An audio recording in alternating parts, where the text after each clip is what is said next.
Pessoal, beleza? Tudo bem? Tudo jóia com vocês? Voltamos aí para mais uma aula nossa do nosso curso de História completo para concursos vestibulares e também para militar, Enem, seja o que for que caia o conteúdo de História na sua prova. Como você pode ter observado na aula anterior, nós fizemos uma aula introdutória sobre dicas e introdução de como vai funcionar o nosso resumão PM Bahia. Lembrando que isso aqui é um resumo dos principais temas que eu acho importantes que podem cair na sua prova.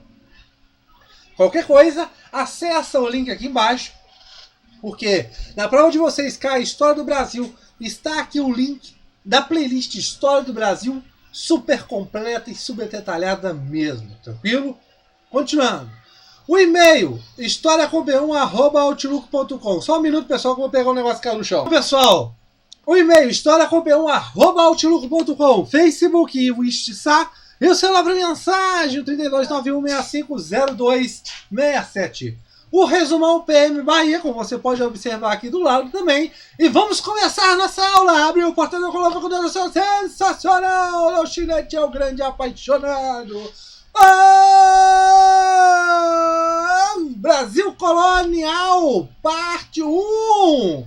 Professor, vai ter outras partes sobre Brasil Colônia? Sim, se eu não me engano, vão ser 3 partes sobre Brasil Colônia. Tranquilo? Porque uma aula só sobre Brasil Colônia eu fiz aqui para o pessoal do Bombeiro MG, ficou muito longa, extensa e cansativa, até mesmo para mim.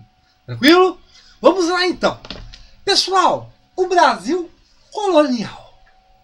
O Brasil colonial vai de 1500 até 1800 e quanto? 22.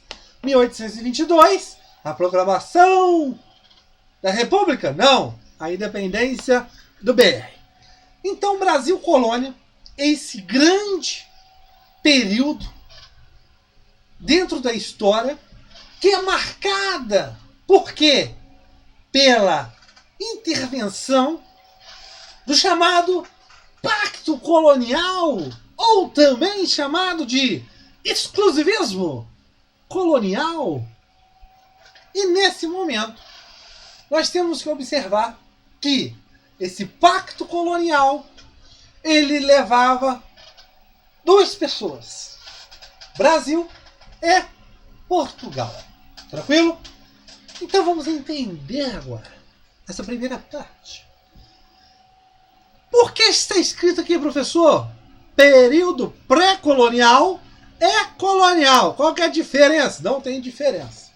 É só uma demarcação, é só uma divisão historiográfica. Por quê? Aqui nós já temos que atentar por uma coisa. O período pré-colonial, galera, vai de 1500, que é a descoberta do BR, entre aspas, até 1530. E nós temos que entender uma coisa aqui interessante. Por que 30 anos chamado de pré-colonial? Pessoal, a ideia de pré quer dizer antes. Antes de quê? Antes da colônia. Antes da colonização. Por quê? Pessoal, nós temos que atentar por uma coisa. Vamos voltar um pouco aí na história geral. No processo de formação dos Estados Nacionais. Entre eles, Portugal e Espanha.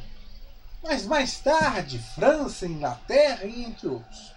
Alemanha e Itália, você já sabe, é só lá a partir do século XX, século XIX, século XX, século XIX.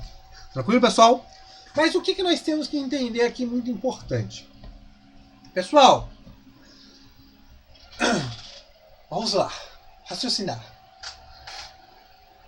Durante a formação, no processo de formação dos Estados Nacionais, ou também chamado de absolutismo monárquico, ou também chamado dos reis monárquicos, reis absolutos, nós vemos antes disso a Idade Média, o período feudal, da descentralização política. O rei existia, mas não tinha um poder, porque estava o poder estava descentralizado nas mãos dos senhores feudais. Depois, através de um processo de formação, um processo de união entre rei e burguesia, você tem a formação, a concentração de poder na mão do rei. E o que nós temos que atentar aqui, que é importante aqui para a história do Brasil? É a política econômica adotada por esses reis absolutos. Que política econômica é essa, professor? O chamado mercantilismo. Mercantilismo, pessoal, é uma prática econômica adotada pelo país de intervenção na economia, que tem algumas características. Primeira, o metalismo. A busca de metais preciosos, ouro, prata, diamante, seja o que for aqui, é precioso, né? O precioso. Outra coisa, outra característica, a balança comercial favorável. Ou seja, exportar mais e importar menos. Mas, principalmente, o que nós temos que atender aqui é essa ideia do metalismo. Os reis absolutistas, gente, eles estão em busca de metais preciosos, novas colônias de exploração e também a busca de metais preciosos. Por quê?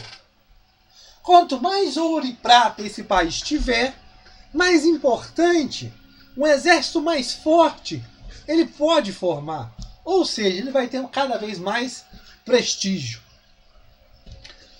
Quando Portugal e Espanha, primeiro Portugal, inaugura o período chamado de grandes navegações e começam, nesse caso, a descobrir novas terras, entre aspas, porque descoberta aí, gente, já tinha gente morando, né? Então eles não descobriram nada. Só acharam, né? Mas vamos lá. Então, quando você tem a Espanha chegando em 1492, com o Cristóvão Colombo, quando você tem Hernán Cortés, Pizarro, conquistando os impérios astecas e incas, você tem esse processo de conquista espanhola. E a partir dessa conquista, uma colonização. Da onde tirar alguma coisa que seja lucrativa e mandar para os cofres da coroa, seja ela portuguesa ou espanhola. Portugal tinha o mesmo ideal. A busca desses metais preciosos, uma colônia que desse para ela dinheiro, lucro. Então, quando os portugueses com Cabral chegam ao Brasil, eles, nas cartas de Pero Vaz de Caminha, destinada ao rei, fala que essa terra é linda, a flora, a fauna, os índios, fala muito da natureza, mas não fala ainda muito sobre o que? Encontrar metais preciosos. É aí que está. Por isso pré-colonial. Porque agora você vai ter a jogada de mestre. Portugal não mantinha relações só com o Brasil, mas também com quem? Com as Índias. Vasco da Gama, em Calicut, né? As especiarias nas Índias. Dava muito lucro para Portugal. Nesses primeiros 30 anos, que eles não acham as coisas que eles querem achar, eles pensam o seguinte, a coroa: eu não vou desviar recursos para um lugar que mal sabe se vai dar lucro. Ou seja, as Índias estão dando lucros. Eu não vou desviar as minhas finanças, meu dinheiro para um lugar, investir num lugar, se eu não sei se vai dar lucro ainda. Beleza? Então, ou seja, não há uma iniciativa colonizadora nesses primeiros 30 anos. Uma iniciativa de fixação, de formação de colônias dentro do Brasil. Ah, mas eu tenho a tal das feitorias. Beleza. Mas nós temos que entender, feitorias são como fossem armazéns, entrepostos comerciais, aonde o índio ia lá, cortava o pau-brasil, que era grande lucro, também dava um dinheiro bom para a coroa comercializado na Europa, transportava essa madeira, enchia os navios Primeiro levava para a feitoria, né? É um armazém. E da feitoria carregava o navio. Então a feitoria é mais um entreposto comercial. Não tem a ideia de fixação de pessoas. Tranquilo? Isso vai mudar. Por quê? A partir de 1530, finalzinho aí da primeira metade, né? 1520 para lá, o comércio com as Índias começa a decair, entrar em declínio. E outra coisa vai forçar os portugueses a começar a colonizar o Brasil. Ou seja, o que é isso? As invasões de outros países. Lembrando que em 1494, você tem o quê? A assinatura do Tratado de quê? Isso mesmo, o Tratado de Tordesilhas. E esse Tratado de Tordesilhas dizia o quê? Que o Novo Mundo estava dividido entre portugueses e espanhóis. Beleza. O problema é que você tinha países como, por exemplo, a França, que não aceitavam essa divisão. O próprio rei francês dizia, aonde no testamento de Adão, que ele deixou o Novo Mundo para portugueses e espanhóis. Ou seja, uma insatisfação para os outros estados. Nesse momento, você observa invasões, contrabando de pau-brasil, de ingleses, franceses. Ou seja, o medo da coroa portuguesa de perder sua colônia, sua recém-conquistada colônia, vai forçar também, além do motivo do declínio com comércios das Índias, a colonizar o Brasil. A forma de colonizar, pessoal, não é apenas fixar pessoas, mas também produzir algo rentável e, ao mesmo tempo, promover a segurança. Porque bandeira não faz segurança. Tranquilo? Então, nesses primeiros 30 anos, você não tem essa iniciativa de fixação de pessoas na colônia, no Brasil. Vamos só na primeira parte econômica, que nós vamos discutir mais na frente, o pau-brasil. Mas não vamos construir cidades, alguma coisa assim, não. Então, há essa não iniciativa de colonizar o Brasil. Mas a partir do declínio do comércio com as Índias e o medo de perder as colônias, a colônia por outro país, dá essa iniciativa colonizadora. Aí começamos o período colonial. O período colonial vai de 1500 a 1822. Mas você tem esse período pré-colonial, tá viu? A partir de 1530, com a chegada das primeiras expedições de Martim Afonso, que traz consigo que, vamos colonizar o Brasil, vamos fixar pessoas.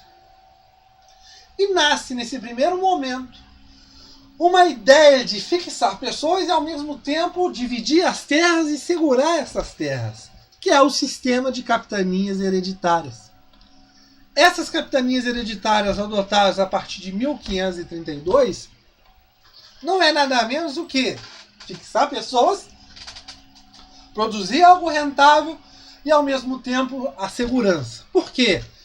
A partir de Martim Afonso vai se trazer as primeiras... Desculpa, galera.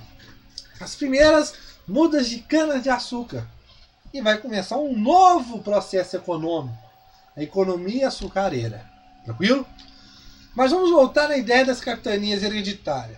As capitanias hereditárias não eram uma coisa nova para a coroa portuguesa. Já se tinha experiência desse sistema de capitanias hereditárias em outras colônias, na África e nas ilhas portuguesas.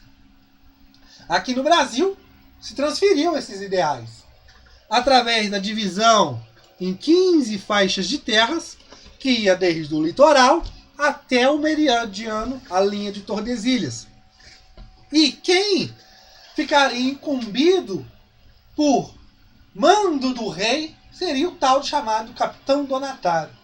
Aonde esse capitão donatário receberia a carta de doação, que é onde o rei passa a posse da capitania, mas até terra não é do capitão, é do rei. Tranquilo? E a carta foral, aonde nessa carta falamos os direitos e obrigações do capitão donatário. Ou, por exemplo, fundar vilas,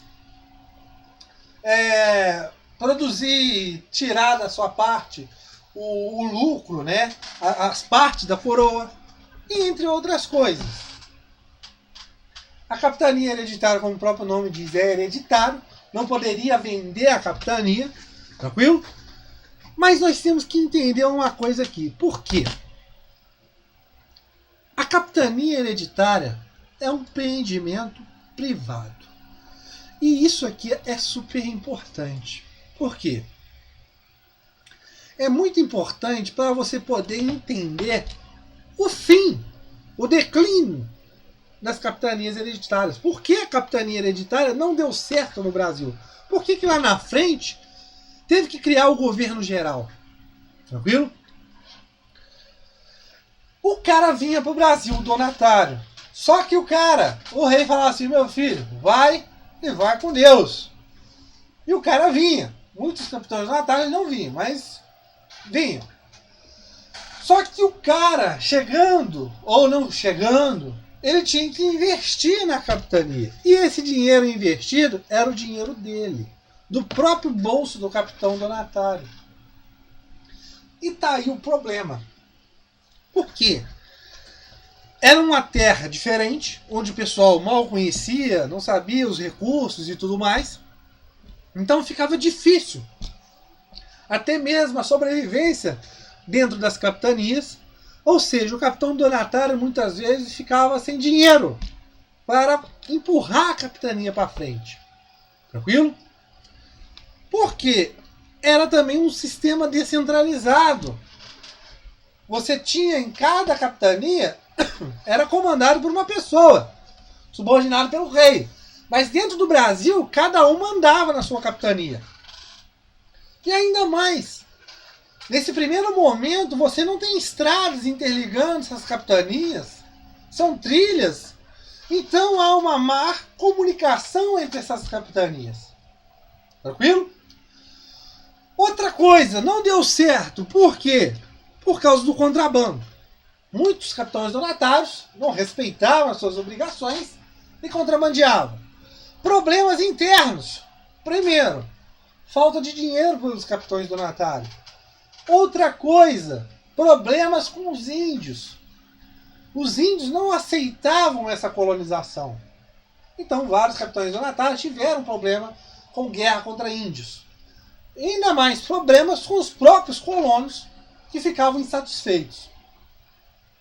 Isso levou ao declínio de não dar certo as capitanias hereditárias, com exceção de duas: a de São Vicente e a de Pernambuco. Mas por que é exceção? Porque esses problemas que eu falei para você, a falta de dinheiro, guerras com os índios, conflito com os colonos, essas duas capitanias conseguiram resolver esses problemas. Conseguiram contornar essas pedras no meio do caminho. Tranquilo? Então, é nesse período das capitanias hereditárias que nós temos o aflorescimento e o auge da economia açucareira, com os famosos engenhos de açúcar, que nós vamos falar mais na frente. Calma, você está muito estressado, apavorado. Vamos passar então para o governo geral. Já que a capitania não deu certo, se cria o governo geral. Ou seja, é um braço, é uma extensão da coroa portuguesa agora no Brasil.